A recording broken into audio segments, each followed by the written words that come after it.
이사야서 강해 시작하겠습니다.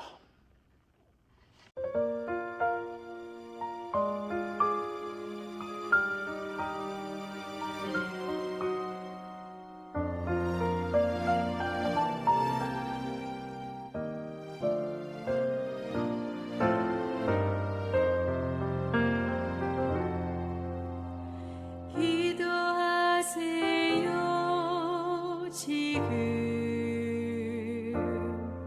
아직 포기하지 마세요.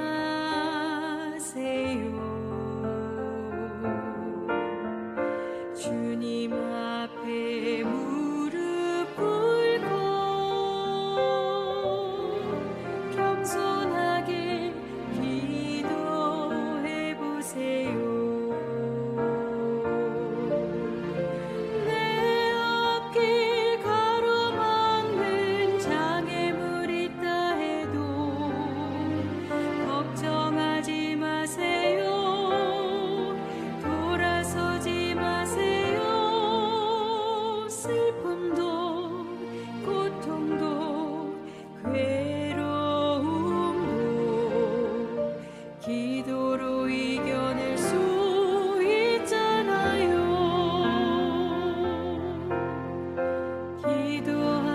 기도하세요. 기도하세요. 주님은 당신 편입니다.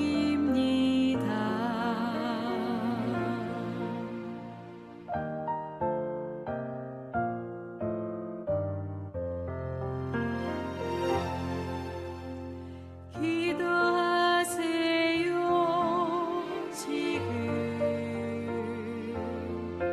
아직 포기하지 마세요. 주님 앞에 무릎 꿇고 간절하게 기도해 보세요.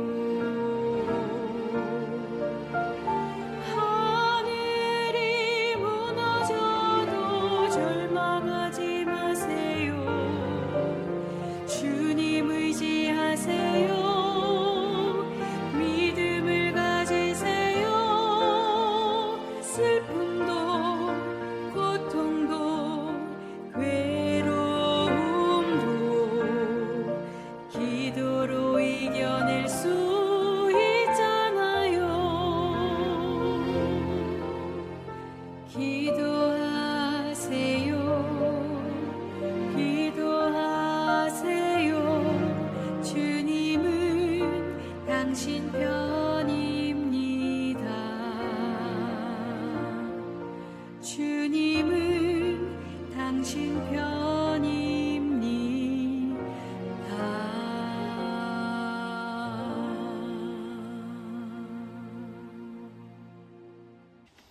기도드립니다. 주님, 풍성한 감사를 드리게 하옵소서.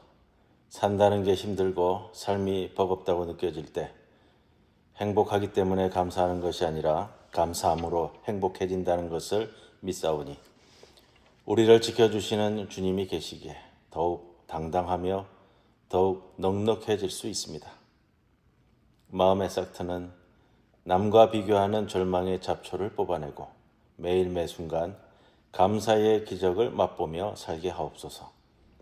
질주하는 인생의 끝에는 죽음의 절벽이 기다리고 있습니다. 죽음의 절벽 앞에서 그간 달려온 길이 세상 사람에게는 경기장이었지만 우리에게는 비상을 위한 활주로가 되게 하옵소서. 마주치는 죽음의 절벽 앞에 세상 사람은 낙심하고 절망하지만 우리들은 감사와 희망을 하루하루 더 완성하게 하옵소서. 예수님의 이름으로 기도드리옵나이다. 아멘. 474장 찬송 드립니다.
이사야서 강의 12번째 시간입니다. 오늘은 12장 말씀 함께 나눌 텐데 1절로부터 6절까지의 말씀 봉독하고 함께 말씀 나눕니다.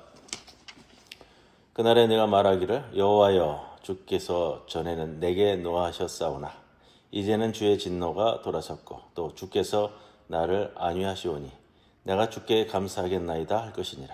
보라 하나님은 나의 구원이시라. 내가 신뢰하고 두려움이 없으리니 주 여호와는 나의 힘이시며 나의 노래시며 나의 구원이심이라. 그러므로 너희가 기쁨으로 구원의 우물물에서 물을 기르리로다. 그날에 너희가 또 말하기를 여호와께 감사하라. 그의 이름을 부르며 그의 행하심을 만국 중에 선포하며 그의 이름이 높다 하라. 여호와를 찬송할 것은 극히 아름다운 일을 하셨음이니 이를 온 땅에 알게 할지어다. 시온의 주민아 소리 높여 부르라. 이스라엘의 거룩하신 이가 너희 중에서 크심이니라 할 것이니라. 아멘. 오늘 11월 마지막 수요일이면서요. 오늘 이사야서 강의 12번째 시간인데 오늘 이제 12장 말씀을 나눕니다. 12장 말씀에 2장부터 시작되는 여호와의 분노, 여호와의 진노에 대한 말씀이 일단 종료되는 것이 이제 11장까지 해서 종료가 되고요. 우리가 지난주에 나눈 말씀 그리고 오늘 말씀 가운데 이 부분은 제가 여러분들에게 강의하지 않았지만 11장 뒷부분들이에요. 11장 11절 이하의 부분들인데 이 부분에서 무슨 내용이 나오냐면은 애굽, 바벨론, 아수르로 끌려간 포로들이 다 이스라엘 땅으로 되돌아오는 장면을 우리들에게 보여줍니다. 자, 포로 귀환 예고하는 장면이 그 구절들이 나오는데, 자, 아수르 애굽으로부터의 북이스라엘 포로들의 귀환. 애굽으로 간 사람들은 물론 포로로 끌려간 사람들도 있지만 애굽은 주로 이렇게 도망쳐서 이제 애굽으로 나간 사람들이 많고요. 바벨론 또 애굽으로부터 남유다로 포로 귀환하는 것, 이게 시기적인 차이가 있기 때문에, 그러나 이사야 선지자는 이걸 통째로 묶어서 아시리아, 애굽, 바벨론 다 다루고 있습니다. 여기서 바벨론과 아수르는 신학적으로 동일시되고 있어요. 세계 제국 질서의 대표자이기 때문에. 그래서 이사야 13, 14장에서는 아수르와 바벨론이 동일시돼서 처리되고 있고, 또 에스라서에 가면은 이 아수르 제국과 페르시아 제국, 파사라고 나오는 페르시아 제국이 동일시돼서 처리가 됩니다. 신약에 와서는 또 이제 달라요. 어떻게 처리가 되냐면 신약에 와서는 바벨론 제국과 로마 제국을 신학적으로 동일시한단 말이에요. 그래서 요한계시록에 오면 바벨론 제국이라고, 그때는 이제 바벨론 제국이 없을 때잖아요. 근데 바벨론 제국을 통해서 로마 제국을 대치시켜서 말하는 표현. 자, 이것이 이제 이사야서, 에스라서에서는 바벨론, 아시리아, 또 페르시아. 왜 그러냐면 당시 세계 제국이고 또 이스라엘 침공한 대표적인 것을 통틀어서 신학적 동일화 작업을 하는 표현으로 보입니다. 자, 따라서 세 나라에 있는 포로들 또는 피난민들, 이주민들이에요. 도망쳐서 간 사람들. 이 가나안 땅에 있을 수가 없기 때문에. 이들이 대표하는 것은 꼭 이사야서에서 말할 때에 애굽, 바벨론, 메소포타미아 지역에 흩어져 있는 사람들도 이야기하지만 이제 더 광범위하게 이제 열국에 흩어져 있는, 모든 세계에 흩어져 있는 이스라엘 사람들을 대표해서 표현하는 것입니다. 그래서 그렇게 피난 가서 또는 포로로 끌려가서 유랑 생활을 하던 사람들이 하나님의 은혜로 이스라엘로 되돌아온 그 사건, 거기에 대해서 12장이 이제 감사의 찬송을 부르고 있는데, 12장은 그래서 우리가 11장에서 나눴던 이세줄기에서 나온 새로운 싹, 또 6장 13절에서는 거룩한 자라고 나오는 이 포로들의 귀한, 그걸 이제 즐거워하는 감사 찬송입니다. 자, 요것과 비교해서 쓸 수 있는 것은 저 두 번째 출애굽이라고 얘기할 수 있는, 출애굽에서 나왔던 그 획기적인 사건에 빗대어서 이제 포로로 끌려갔다가 다시 돌아온 이 사건, 이것이 이제 많이 대비될 수 있는데, 그래서 오늘 12장의 큰 제목으로는 감사 찬송 이렇게 이야기할 수 있는 이 부분은 출애굽기 15장에 나오는 이 미리암의 찬송을 떠올릴 수 있는 찬양으로서 애굽, 바벨론, 아수르로 피난 가거나 끌려간 이스라엘의 12지파의 귀환을 기뻐하며 찬양하는 노래가 됩니다. 우리 이사야서를 이제 좀 진행하다가 제가 좀 구분을 해서 말씀을 드리려고 그래요. 뭐냐면 이사야서를 크게 세 부분으로 나눈단 말이에요. 1장에서 39장까지, 40장에서 이제 또 중간 부분 해서 전체적으로는 이제 세 부분 정도 이렇게 나누어지는데, 그래서 그 이제 담고 있는 내용의 특이성과 이런 것들을 이야기하면서 제1 이사야, 제2 이사야, 제3 이사야, 때로는 이제 두 분대로 나눠서요. 1장에서 39절, 그다음 40장에서 66장까지 이렇게 나누기도 합니다. 그래서 제1 이사야, 제2 이사야 이렇게 나누기도 하는데, 세분화해서는 이제 제3 이사야까지도 나누고요. 자, 그 제1 이사야라고 이야기하고 있는 1장과 39장에서 또 세분해서 나누어지면은 이제 2장에서 12장까지, 오늘 여기까지요. 여기가 이제 좀 제1부 이렇게도 나누기도 되는데, 다윗 왕과 이 다윗의 후손, 이 다윗이라는 이상적인 왕에 의해서 주도되는 아수르와 바벨론 포로들의 귀환으로 대단원의 막을 내리는 것. 자, 이사야서를 처음 시작할 때 여러분들에게 드린 말씀이 있습니다. 이사야서의 기록이 시기적으로, 시대적으로 이렇게 순차적으로, 올해, 다음해, 또 그 다음 일어나는 사건, 그 다음 일어나는 사건, 성경은 대부분 그렇잖아요. 연대기적으로 구성된 것은 아니다라는 말씀드린 것처럼 벌써 이제 이 이사야의 환상 속에 포로의 귀환을 이야기하고 있기 때문에 그런 것들은 우리가 좀 염두에 두고서 말씀을 드리고요. 자, 1에서 3절은 그래서 심판의 날을 회고하면서 새로운 회복과 구원의 날을 기뻐하는 노래고, 4절에서 6절은 포로 귀환, 이 귀한 자들, 돌아온 자들의 구원 경험이 하나님을 어떻게 높이는가를 우리들에게 노래를 불러주고 있습니다. 그래서 12장도 1절에서 3절, 4절에서 6절까지 크게 두 부분으로 좀 이렇게 나누기도 하고요. 하는데 내용이 이제 좀 구분되어지기 때문에 그렇습니다. 오늘은 좀 1절에서 6절까지를 조금 구절구절 좀 세밀하게 좀 말씀을 다뤄볼까 해요. 첫째는 1절에서 3절인데 새로운 회복, 돌아옴, 구원의 날을 기뻐하는 노래로 구성이 되어 있습니다. 그래서 1절에 그날에 네가 말하기를 여호와여 주께서 전에는 내게 노하셨사오나 이렇게 시작을 합니다. 전에는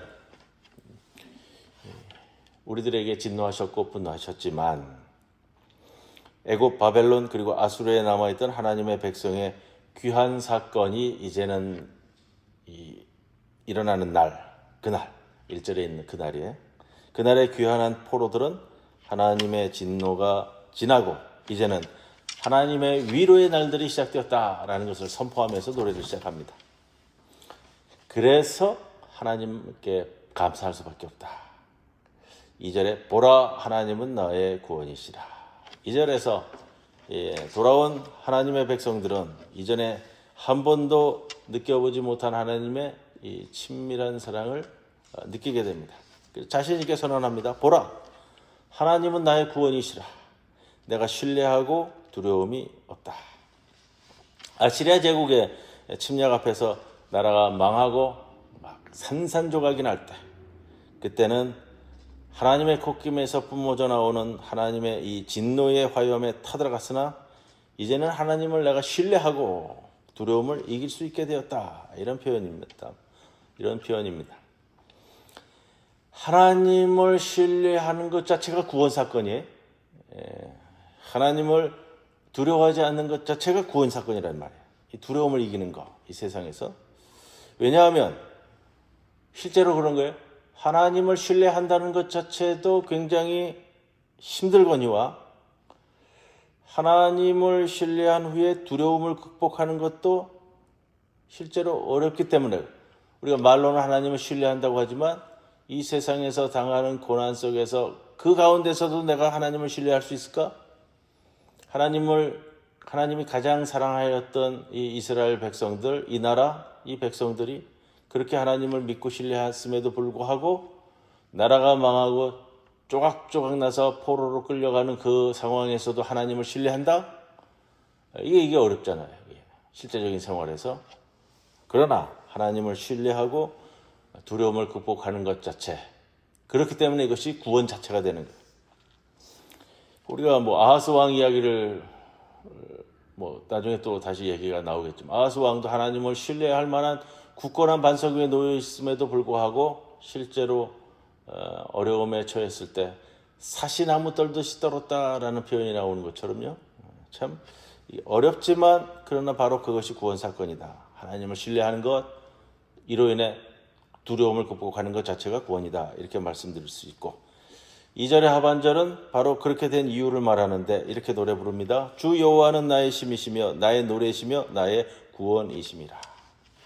하나님을 힘으로 삼고 하나님을 노래와 구원으로 경험하는 것은 신앙에 있어서의 최고 경지가 아닐까, 그렇게 좀 말씀을 드리는데, 자, 조금 구분해 볼게요. 하나님이 주시는 선물, 하나님이 주시는 경험, 하나님이 일으킨 사건을 통해서 내가 힘을 얻는 것과 하나님 자체를 나의 힘이라고 고백하는 것은 엄청난 차이가 있을 거예요.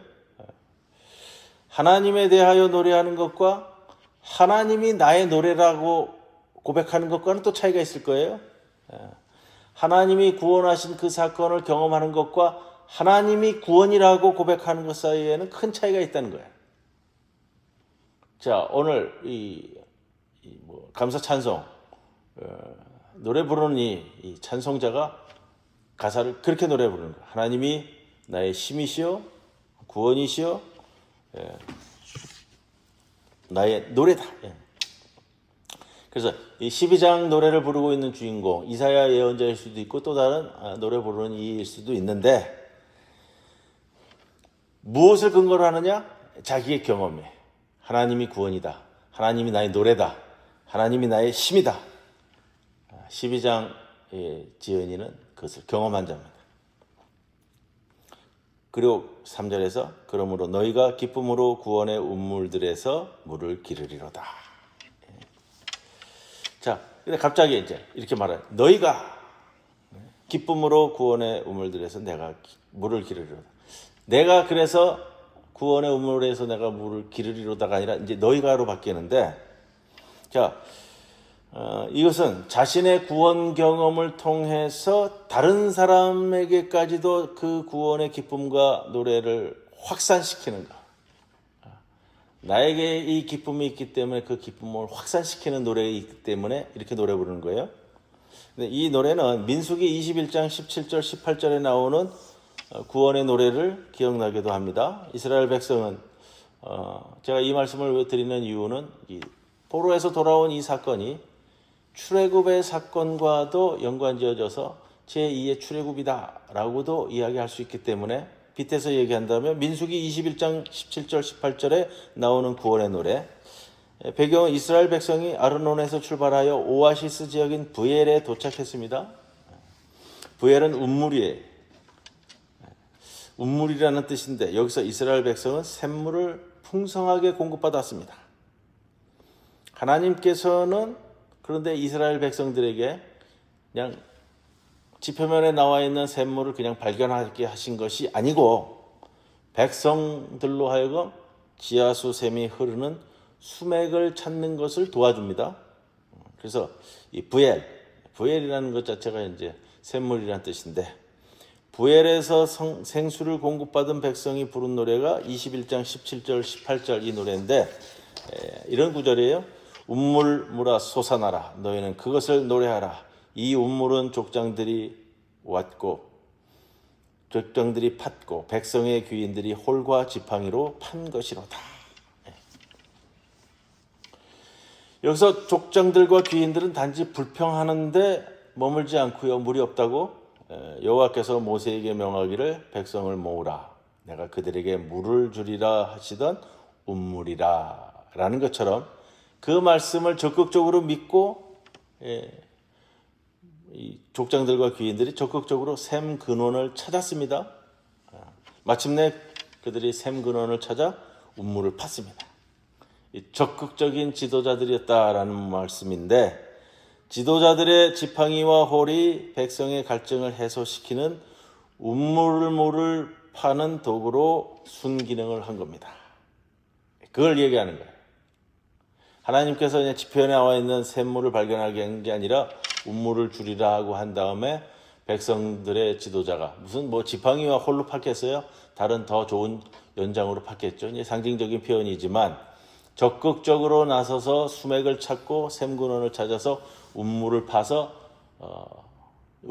샘물을 만들게 하는 행동은 이스라엘 백성의 지도자들이 적극적으로 행했다라는 것이고, 그것이 오늘 이사야 12장도 백성에게 구원의 샘물을 기쁨으로 찾을 것을 권고하는 거예요. 그래서 너희가, 이 3절에 나오는 이 말씀이에요. 그러므로 너희가 기쁨으로 구원의 우물들에서 물을 기르리로다. 그냥 퍼다 먹여주는 것이 아니고요, 구원의 우물에서 샘물을 길러야 된다, 이 말씀을 주시는 겁니다. 마르지 않는 샘에서 생수가 솟듯이 하나님의 구원샘에서 찾아올린 기쁨의 우물물이 이스라엘과 유다의 남은 자들을 충만케 할 것입니다. 출애굽 광야 여정을 연상시키는 포로들의 귀한 여정에서 하나님의 백성은 구원의 샘물을 퍼 마시면서 그들의 이스라엘 귀한 여정을 완료할 수 있는 것이다 라는 말씀을 줍니다. 자, 이제 후반부의 부분 4절에서 6절까지 말씀인데, 열국 중에서 찬양받으실 야훼 하나님, 이렇게 제목을 붙일 수도 있겠고요. 이 귀향민들, 돌아온 자들의 구원 경험이 그로만 끝나는 것이 아니라 온 세계에 하나님을 드높이는 계기가 됨을 선포하는 말씀이에요. 열국 중에 포로나 피난민으로 흩어졌던 이스라엘 백성들의 경험은 오히려 그렇기 때문에 세계에 하나님의 구원을 공공연하게 알리는 계기가 되는 겁니다. 그래서 귀향민들이나 포로들이 돌아오는 그 날에 하나님께 감사하며 그들을 위한 구원의 선포를 만국 중에 선포할 기회를 얻게 될 것입니다. 온 세계에 알게 할지어다, 이렇게 이제 시작이 되는 거예요. 5절도 4절의 주제를 이어봤습니다. 돌아온 자들은 그들을 위해서 베풀어 주신 극히 아름다운 구원의 이 역사를 찬송하며 온 세계가 알게 할 그 사명을 동시에 갖게 된 것입니다. 6절에 시온의 주민아 소리를 높여 부르라. 다시 시온의 거민들을 향해서 하나님을 찬양하도록 권고합니다. 이스라엘의 거룩한 자가 시온의 거민 가운데 존귀케 된다는 사실을 큰 소리로 찬양하라는 겁니다. 하나님의 위로를 맛본 이스라엘은 이제 열방들에게, 열방이라는 것은 모든 나라, 세계의 모든 나라 이런 뜻인데, 열방들에게 그들이 맛본 하나님의 위로와 용서와 자비를 널리 찬양하며 선전하게 되는 겁니다. 자, 이 12장은 이사야서가 진행되면서 이 감사 찬송이라는 독특한 구조를 가지고 우리들에게 말씀을 전해주는데, 12장에서 우리가 살필 수 있는, 좀 뽑아내서 생각할 수 있는 중요한 부분이 있어요. 그건 뭐냐면, 우리가 예배의 본질이 무엇인가 라는 것을 짚어볼 수 있는 요소들을 우리들에게 전해줍니다. 자, 예배의 본질이 무엇이며 예배 시에 우리가 누리게 되는 축복이 어떠한지를 이 시적 언어로 노래하는데, 첫째, 이 감사 찬송을 통해서 우리가 알 수 있는 것은 예배의 본질 중에 첫째, 예배의 근거입니다. 그 근거는 하나님의 진노하심에서 구원받은 감격, 이게 우리 예배의 근거다. 예배는 구원의 감격에 압도되어서 하나님의 무한 사랑 앞에 머리를 굽히는 행위, 이게 이 모습을 그대로 보여주고요. 이사야 12장에는 용서받은 죄인의 감격이 넘쳐 흐르고 있음을 봅니다. 현재 누리는 구원과 회복의 은혜가 너무나 크기 때문에 돌아온 자들의 찬송이에요. 지난날 하나님께 받았던 심판의 그 곤고함을 이제 먼 과거로 흘려보낼 수 있는 것. 하나님의 심판 아래 고난을 겪어본 귀한 포로들은 이제 약속의 땅에 새로운 보금자리를 마련해 주셨던 하나님의 눈부신 은혜 앞에 환호성을 터뜨리며 예배할 수밖에 없는 것, 이 예배의 근거를 보여주고요. 둘째, 이사야 12장은 예배의 효과를 적확하게 진술합니다. 예배의 효과가 뭐냐? 새심과 용기 얻는 것. 이게 예배의 효과입니다. 구원의 말씀과 죄 사함이 선포되는 예배에 우리는 우리를 심판하고 진노하셨던 하나님의 그 성난 얼굴 넘어 하나님의 위로를 맛보면서 우리를 억누르던 죄책감 이런 것들을 극복하고 또 무거운 과제들을 능히 감당할 힘을 얻는 것. 이게 예배의 효과, 새 힘을 얻는 겁니다. 셋째, 이사야 12장에는 예배의 궁극적 목적을 제시하고 있습니다. 예배는 개인적인 것이면서도 공동체적인 거예요. 내 개인의 예배 시간이기도 하지만 이 내 개인의 예배 시간이 사회 공동체적 의미를 동시에 갖는 거예요. 왜냐하면 예배 시간은 하나님의 구체적인 예배 행위를, 구원 행위를, 하나님의 구체적인 구원 행위를 나만 누리는 것이 아니라 온 세계에 선포하며 그분의 이름을 송축하는 것이기 때문에 내 개인의 구원 경험을 넘어 사회 공동체, 교회 공동체 전체에게 선포하는 예배의 궁극적 목적을 보여주고 있습니다. 이 감사 찬송으로 이루어진 이 12장, 하나님께서는 예배를 통해서 우리 신앙 공동체에게 행하신 구원이 얼마나 위대하고 눈부셨는가를 선포해 주기를 기대하면서 볼 수 있는 장면.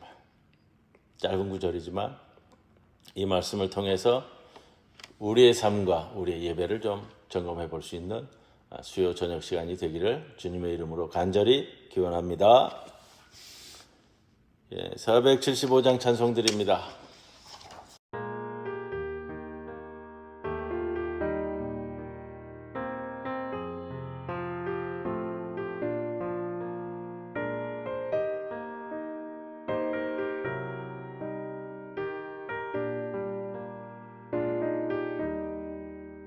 인류는 하나 되게 지음받은 한 가족, 우리는 그 속에서 협조하며 일하는 형제와 자매로다. 형제와 자매로다.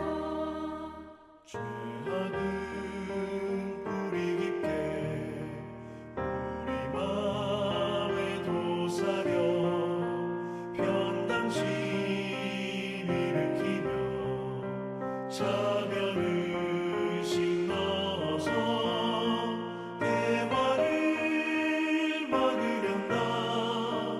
대화를 막으련다.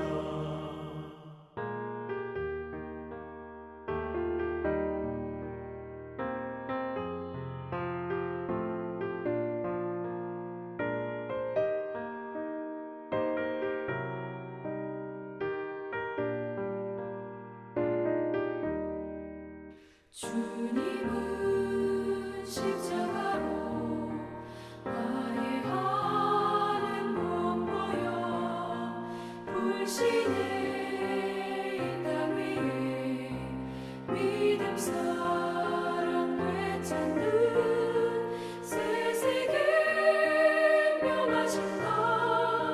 새 세계 명하신다. 영광도 부끄럼도 함께 받는 우리니 믿음과 소망